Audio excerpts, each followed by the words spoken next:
Mm. Oh, there we are. From Lewis in the Black Horse Pub.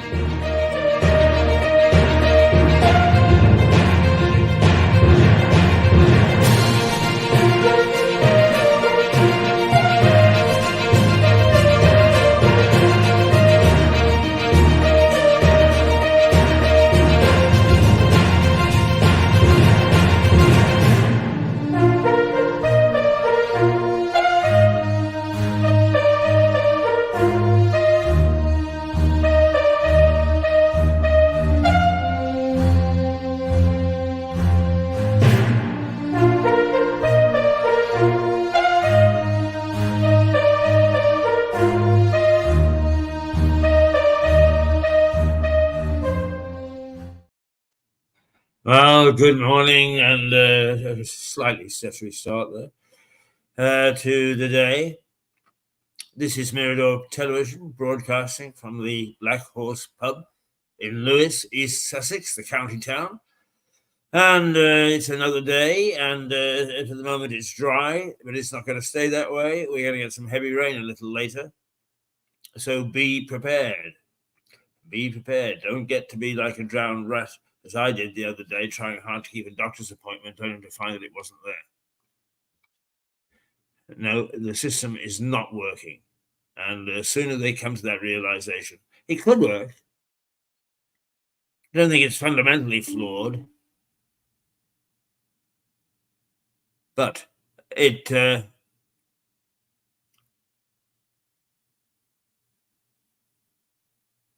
right, okay. Just checking because a little thing has popped up to say that we're on the air, which is good. And we there are all sorts of things that are happening that need sorting out that are beyond my ken. I'm simply not with the computer generation. I would say I was semi-computer literate, but only semi. I don't understand an awful lot of what it's about. And I need some help. But there we go. It's the pub quiz that takes place in the Black Horse every second Sunday in the month, beginning at 8 o'clock. It means that pub lunches on that day, which they are very good. Pub lunches here every Sunday start at 12:30 but end at 5 on those days. So we've just had one on the 11th, and it'll be whatever the second Sunday in the month is in the future. The other thing is not this week because it's a week off, but the Six Nations is shown here. So if you enjoy your rugby, this is the place to come. Righto. Let's let's go to the serious stuff, shall we?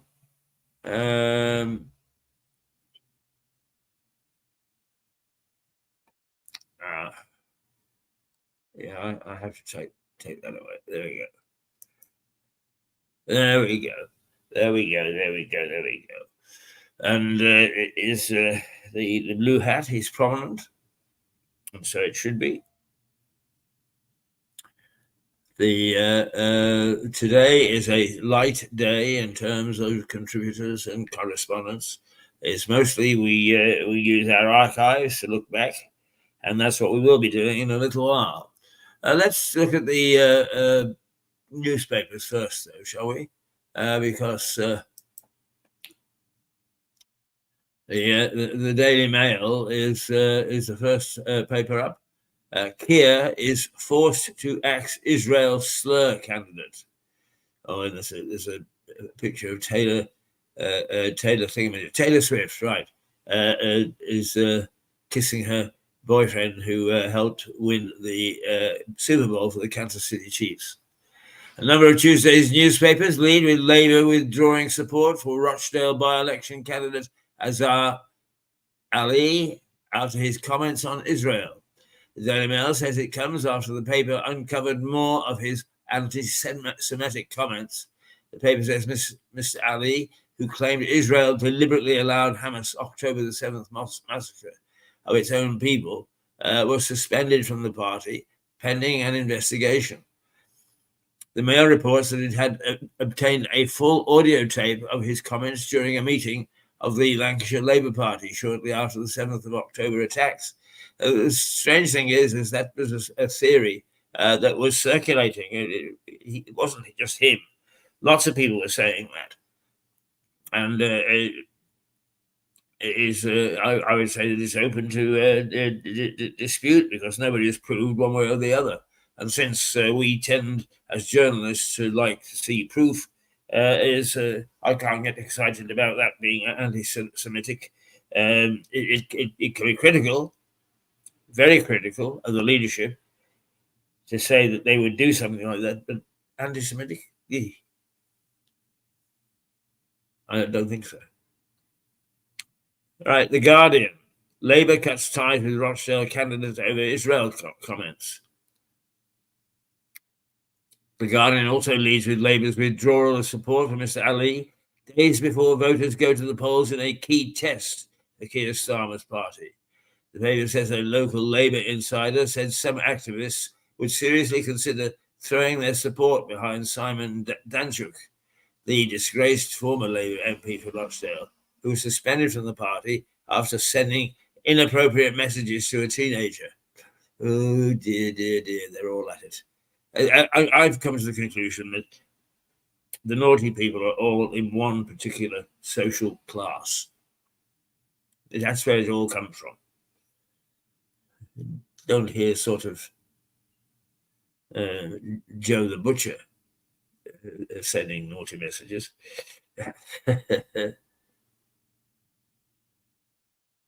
Right, the Eye has got a picture of of Rishi, and it says UK heads for recession as the Prime Minister faces growing pressure to reveal tax cuts. But Labour suspends candidate after Israel Hamas conspiracy theory remarks. Yes, same thing. Also reporting on the Rochdale by-election candidate losing support from Keir Starmer is the Eye newspaper. The paper says this leaves Labour without a candidate in the forthcoming by-election and could hand the Tories or George Galloway an unlikely victory. The paper also reports that the UK is heading for recession as the Prime Minister faces growing pressure to reveal tax cuts. The Daily Telegraph. Braverman, don't make people feel guilty for being white. Well, I don't. But in an article for the Daily Telegraph, former Home Secretary Suella Braverman says that suggesting the countryside is not welcoming to ethnic minorities because it is a predominantly white environment is wrong, dangerous, and disempowering.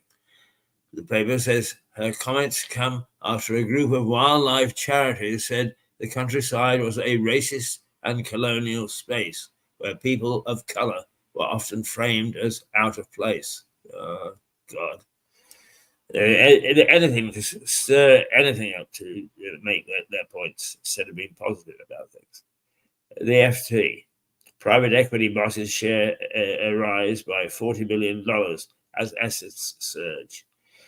It's the rich what gets the pleasure, it's the poor what gets the blame. Oh dear. Financial Times reports that the founders and top executives of the largest US private equity groups have seen the value of their shares rise more than $40 billion over the past year as new assets have poured into their firms. The paper also reports that PricewaterhouseCoopers is forcing some junior consultants in the UK to spend an extra 6 months on its graduate scheme because there is not enough work to promote them. Ooh. The Times. Hours after backing him, Labour cuts ties with candidate in the Gaza row. Rishi Sunak has pledged to drive through plans to build hundreds of thousands of new homes in Britain's big cities, as he admitted that the Conservatives had much more to do to help young people to get on the housing ladder. The Times reports in an article for the paper that the Prime Minister says he accepts people's anger after being shut out of home ownership. The Sun. Beyonce crashes Taylor Super Bowl loving. But the main story is Corrie Ken's $550,000 tax bill. The Sun reports that Coronation Street star Bill Roach owes the taxman nearly $500,000. It says his debt is revealed in court papers obtained by the newspaper on Monday, weeks after the paper reported that the actor faces bankruptcy again. The Daily Express. Blood test could indicate likelihood of developing a dementia with 90% accuracy. Dementia can be predicted in 15 years before diagnosis. The Express says that doctors may soon be able to diagnose dementia up to 15 years before the first symptoms emerge, after scientists developed a blood test with 90% accuracy. The Daily Mirror. Evil whiting attacker. Sarah killer stabbed in prison. Forensic assault on murderer whose crimes sicken the nation. The Daily Mirror reports that Sarah Payne's killer, Roy Whiting, has been stabbed in a frenzied jail attack. The paper writes that the paedophile was said to have been saved by a guard at Wakefield Maximum Security Prison.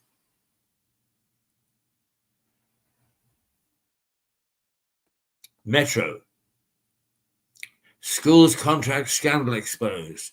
A playing field idiocy. The Metro says that a school head has not hired much needed classroom staff because a PFI contract forces him to spend £30,000 a year cutting grass on the playing fields. David Potter says almost 20% of his whole budget is spent on the deal, which helped build the school, but ties it to the same maintenance firm for decades as prices rise, the paper says. So it can't be competitive. Oh dear. Presumably the headmaster didn't sign the contract. Why blame him? The Daily Star. Red Sea cuppa crisis. Tea is up the spout. And the Daily Star reports on a Red Sea cuppa crisis and says the nation's favourite brew is in short supply. It asks, are the Houthi rebels taking us for mugs? Oh, dear, dear, dear. Well, that's broadly the front pages and the main news. Lewis, BBC weather. Let's see. Right, today it's going to reach 11 degrees. It is quite balmy for this time of year. And throughout the rest of the week, it's going to be 12, 13, 12, 11, 12, 11, dipping to 9 next Tuesday. But it's going to have heavy rain and a moderate breeze. And the combination of a breeze and heavy rain is devastating because it drives into you, gets you sodden. But that's not going to happen until midday. The rain, well, we're going to have some rain, but not heavy rain. Not until lunchtime. So that's the weather. Never mind the weather, as long as we're together. Okay. Let's. Let's. Hang on. Let me just see whether I've got.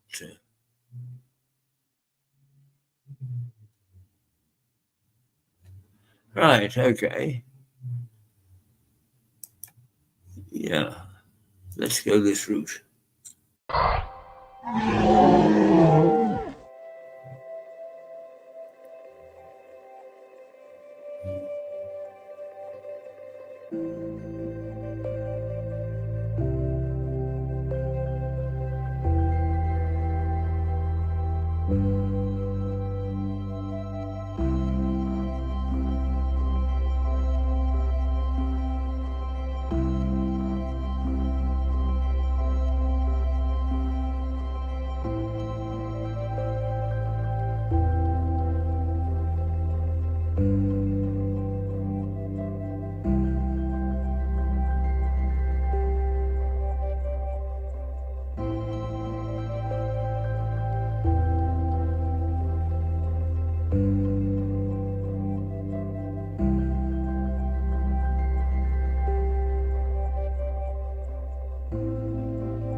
Well, what was that all about?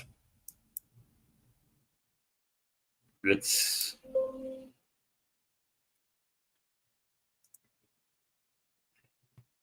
Griffith's return. Rural England. Hedgerows. The sound and buzz of insects. The tweet of birds.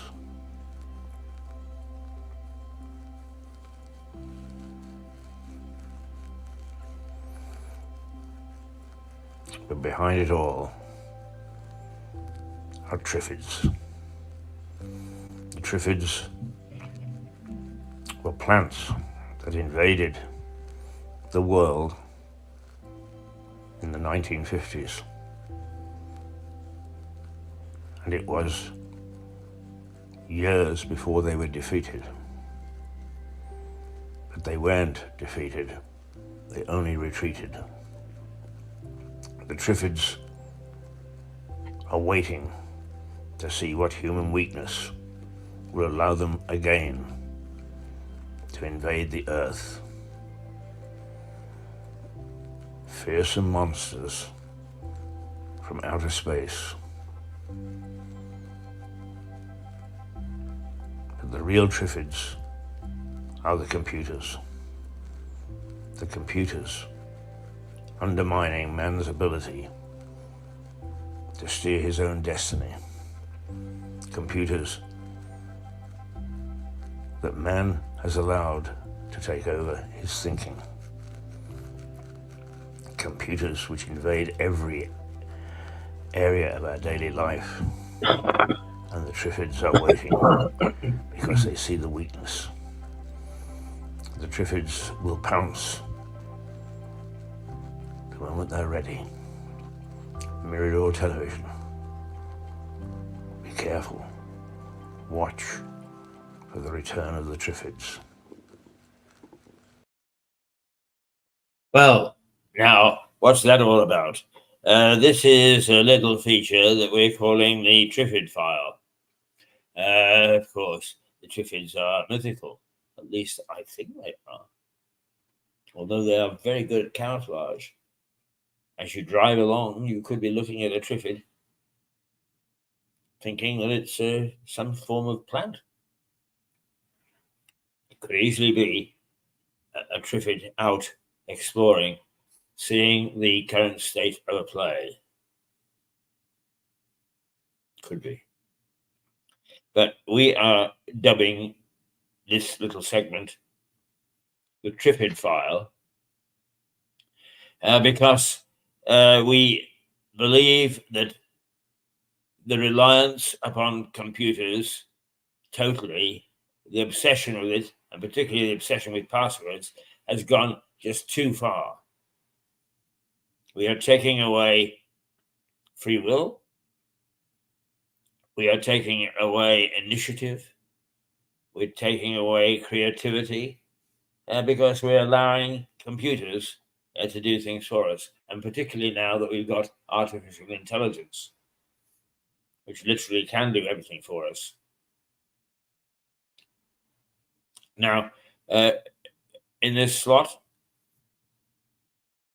we're going to highlight some of the organizations where we think a use of computers has gone too far. Don't misunderstand. We realize that computers are absolutely essential in modern life. We're not advocating that we turf them out. That would be sending the baby out with the bathwater. But there is now a reliance where some companies have nothing but computers. No people to turn to. And one or two such companies I've experienced this week. One is World Remit,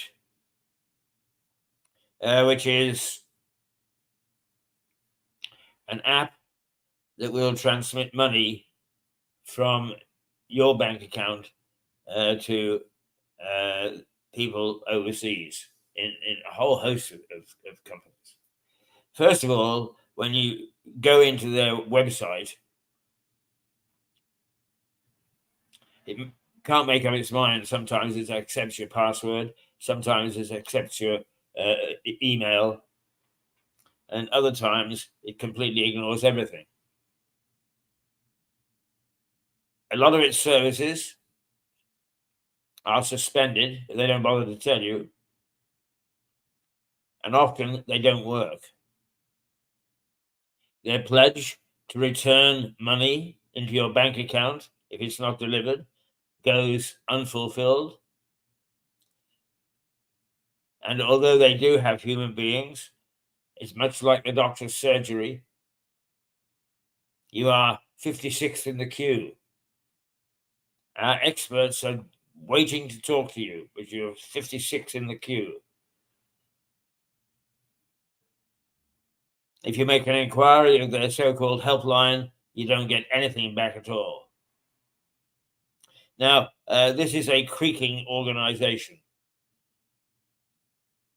And while they're creaking, it is my view that legislation, and I don't want us to be a nanny state, but legislation should tag such organizations dealing with the public and dealing with their funds so that if they can't live up to their promises, they're suspended. And it's that simple. And World Remit does not, whether it can or not, let's say cannot, live up to what it says it can do and how it does it. It is a weird organization, broken, and yet it's able to make extravagant claims on its website about how great it is, how fast it operates, and so on.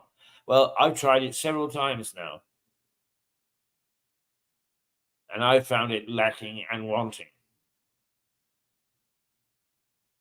If it's going to use the system, computer system that it's got at the moment, it's got to realize that that system is far from perfect, and that when it's got human backup, it needs to triple or quadruple the number of people that it's got to be able to meet its pledge to look after its customers. Otherwise, it is just a miserable, rotten, lousy company making a lot of claims which it can't fulfill. And that should not be allowed. People suffer from those sort of things. And so, Trifid number 1 is World Remit. Make a note of it. Try hard not to use it, because if you do, the chances are that something will go wrong. And the chances of you getting your money back very slim. And if indeed you do get through to a special advisor, they really are the very worst example of public relations. The money isn't back in your account because we've had an outage. Well, that outage has lasted for almost 2 months now. It's just sheer, give them an excuse.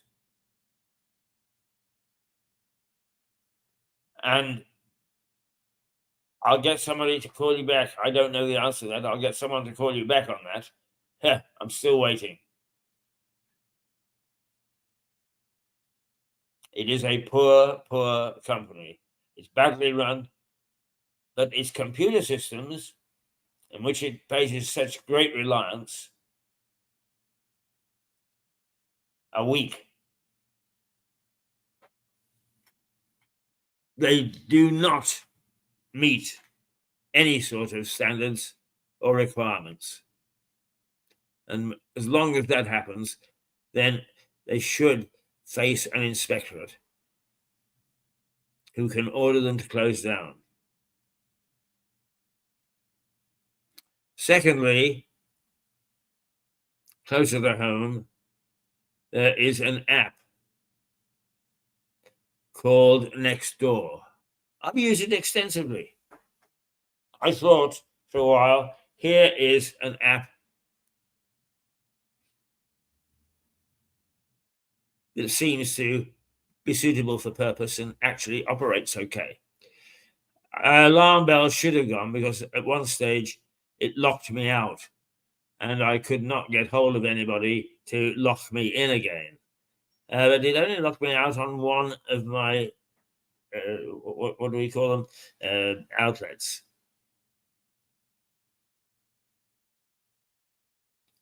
All the others were okay. Well, I've discovered that, like a number of other similar apps purporting to help the community, that it is not, in the long run, doing that. Last night, I woke up at 2 o'clock. I was aching. I suffer from Parkinson's, and I'm uncomfortable much of the time. But I fell. Got up to go to the loo, and I fell. And when I got back, I thought I shall describe my experience to help people, to let them see what it's like to fall down and to be in a position where you're having difficulty getting up.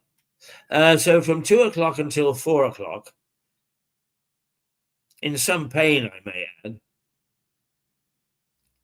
I wrote, it wasn't that long,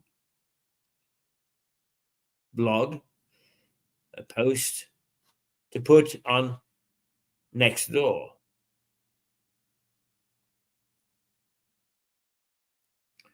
I was rather proud of my efforts, actually, but the important thing was it was a helpful blog. It would not post it because it said it breached their community standards. Breached their community standard, talking about having difficulty in walking and falling to the floor. How the hell do you possibly breach community standards? by writing about something like that. Anyway, I looked a little carefully, and in it, I had talked about my efforts to get up off the carpet. And looking for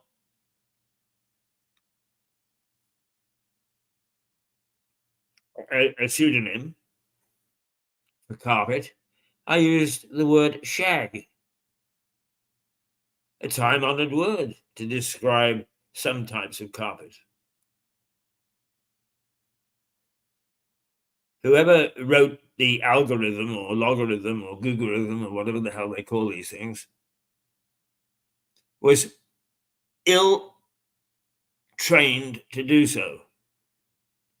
It had decided that shag was a naughty word, and that I had used a naughty word in my story, even though I was talking about a carpet.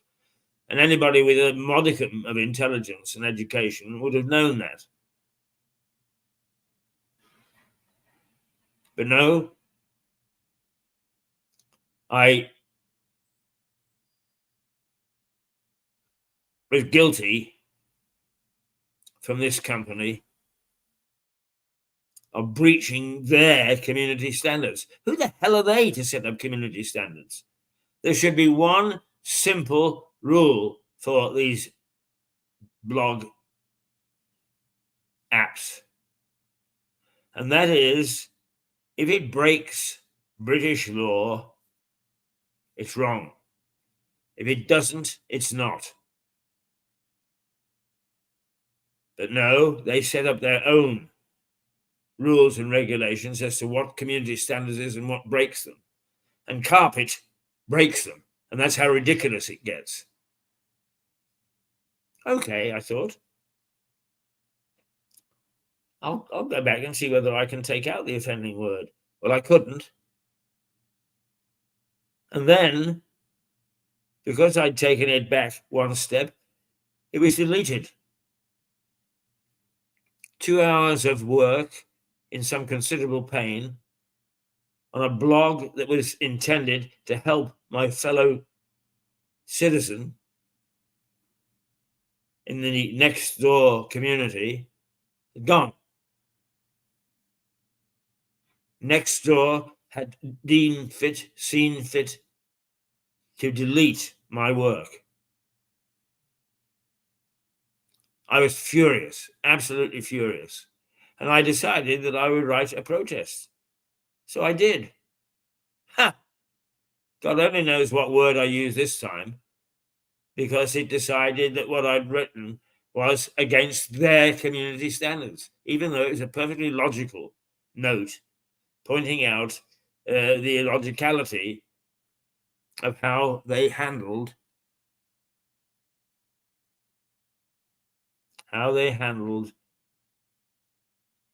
the texts from their clientele. Well, they have lost my confidence. If they are able to have objections to something like shag, which was quite clear in the context that it meant carpet and not sexual activity, then they should not be operating the way that they are and claiming how they're trying to bring the community together. And do you want to join our committee so that you can tell us how to do it better? Well, I'll tell you, my advice to you, if I was on that committee, is shut yourself down. Look at your human resources policy, sack a few people, and the people that you get to replace them, make sure have traveled a bit, have had some work experience, some life experience, and don't sit and pontificate and do stupid things like reject a blog, a text, whatever you want to call it, on the basis that they think that a word means something, which it does, but it also means all sorts of other things. And if adult people can't sort out from the context what it means, then they should not be inviting blogs.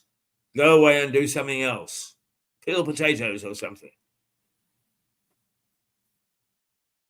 But I am bitterly disappointed in Nextdoor, not least of which is I was hurting. I actually kept going when my mind said, as my fingers cramped, quit while you're ahead. No, I didn't. I kept going, and I did a perfectly articulate piece, and that is the disdain with which they treat their customers. So they've had it as far as I'm concerned. I cannot see any good in them. Not until they send me a personal apology and amend their rules and regulations to make sure that they don't do something stupid the way that they have last night.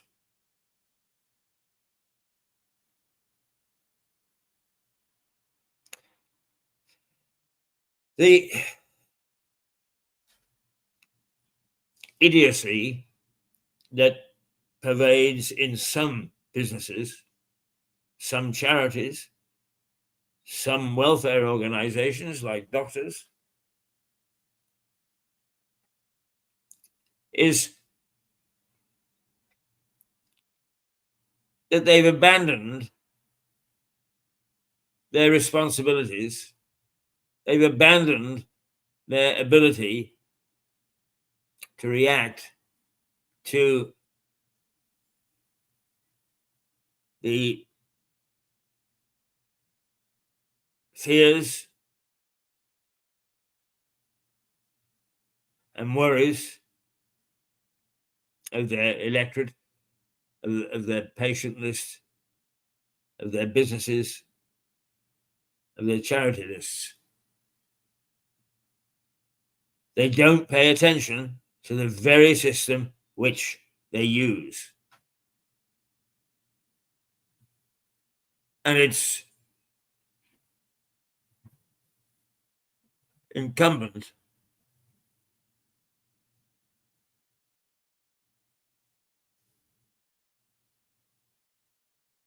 upon the operators and the owners of these organizations to make sure that they do. And until they do, they've got black marks. They actually offend and break my community standards, the community standards that Mirador sets, which can be pretty harsh sometimes, but which are straightforward and have no hidden agenda. I don't believe that Nextdoor has not got a hidden agenda. God only knows what it is. But it's not freedom of speech. It's not freedom of the media. It's not giving out dependable and reliable information. Oh, they get their cats right. Lost cat. But that's all they're good for. And we should not give them the opportunity to steer us in a more sophisticated way until they prove that they know what they're doing and that they have a system that makes sure that they implement what they're doing correctly and accurately, and the most importantly, in the community's good, in the general good. You are a shower. And I was angry beyond words when I found out what was happening. If in fact I'd have been a naughty boy, okay, perhaps you should have taken a look. But I wasn't. I was talking about a bloody carpet. And if I can't, in my 66 years of being a communicator, use my reasonable command of the English language,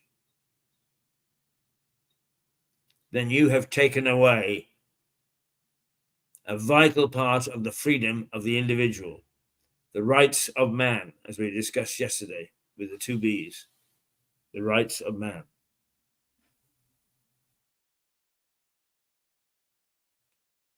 It's not on. We have the same problem with YouTube, who strike us off for perceived wrongs. We are as down the middle and as careful about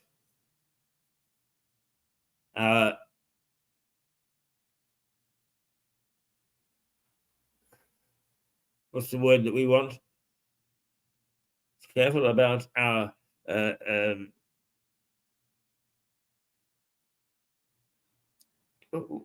what am I trying to say? About bias. We are not biased. We try to be as down the middle as we possibly can, and we give examples of how we are reaching those conclusions. They don't actually jibe with what YouTube has decided as an arbitrary figure, and it says it's supporting democracy. No, it's not. It's quite the opposite. It's not supporting democracy at all.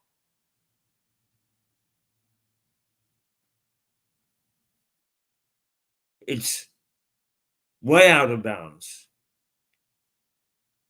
and way out of being reasonable. Nothing will happen unless our own authorities make sure that when they set community standards, is that they are in line with the laws of this land and not with other laws. Perhaps now these issues are beginning to show supporters of an integrated Europe the liberties that the EU was taking. And in making our society a biased society, a society that is willing to live beyond the bounds of decency and honesty and security. It lives to its own standards, and God only knows what they can be. So there we are, World Remit. Yesterday, we talked about the NHS and the local systems of enlarged, that's what I was going to say, prostate, didn't you? Enlarged groups of surgeries.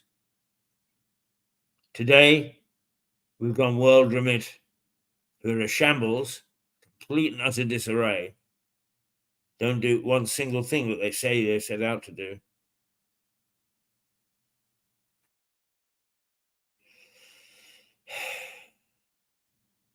And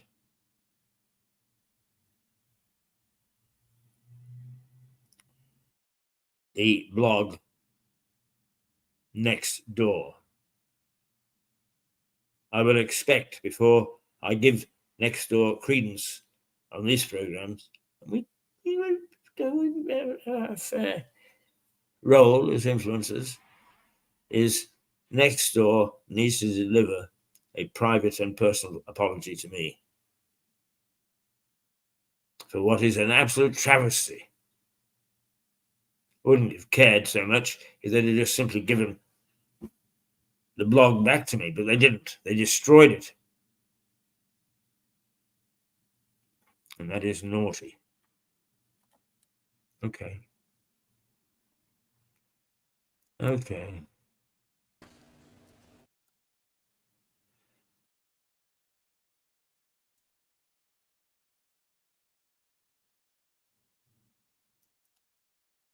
Well, that's my rant. Tuesdays and Thursdays at about this time, we shall look at a variety of other companies who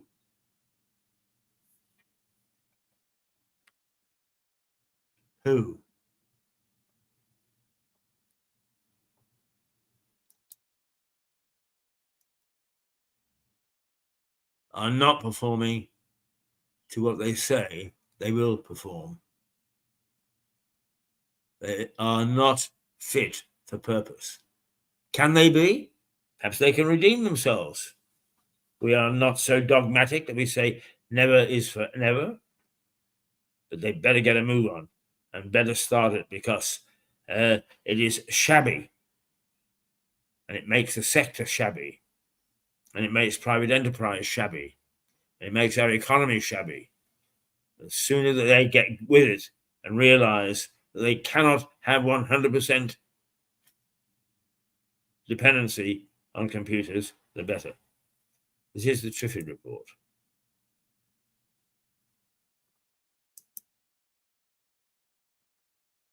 Triffitt's return.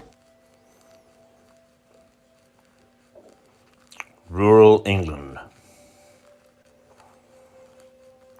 Hedgerows. The sound and buzz of insects. The tweet of birds.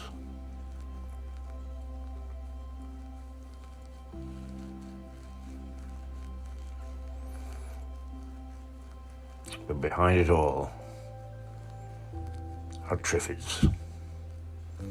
The Triffid's were plants that invaded the world in the 1950s. And it was years before they were defeated. But they weren't defeated, they only retreated. The Triffids are waiting to see what human weakness will allow them again to invade the earth. Fearsome monsters from outer space. But the real Triffids are the computers. The computers undermining man's ability to steer his own destiny. Computers that man has allowed to take over his thinking. Computers which invade every area of our daily life. And the Triffids are waiting because they see the weakness. The Triffids will pounce the moment they're ready. Mirador Television. Be careful. Watch for the return of the Triffids.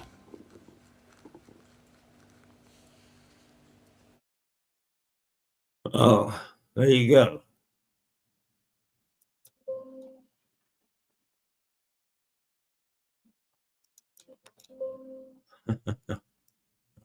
Okay. There we go.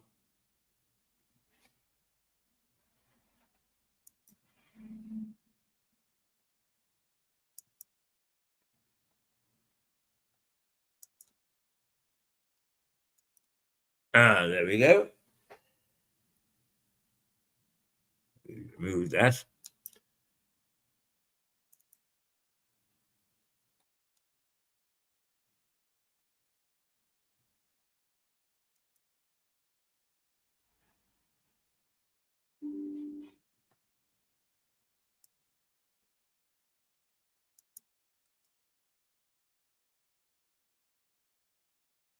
There we go.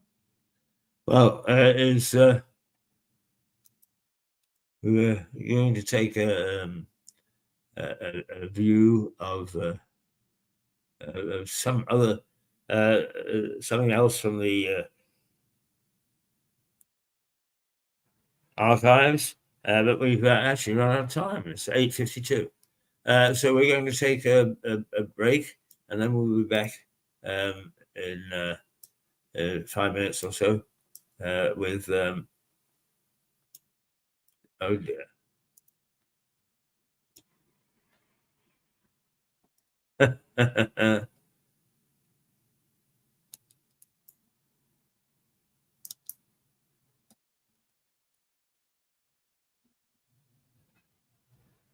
How on earth these things get pop up? Heaven only knows. Heaven only knows, Mr. Allison. But they do, and we haven't a clue how.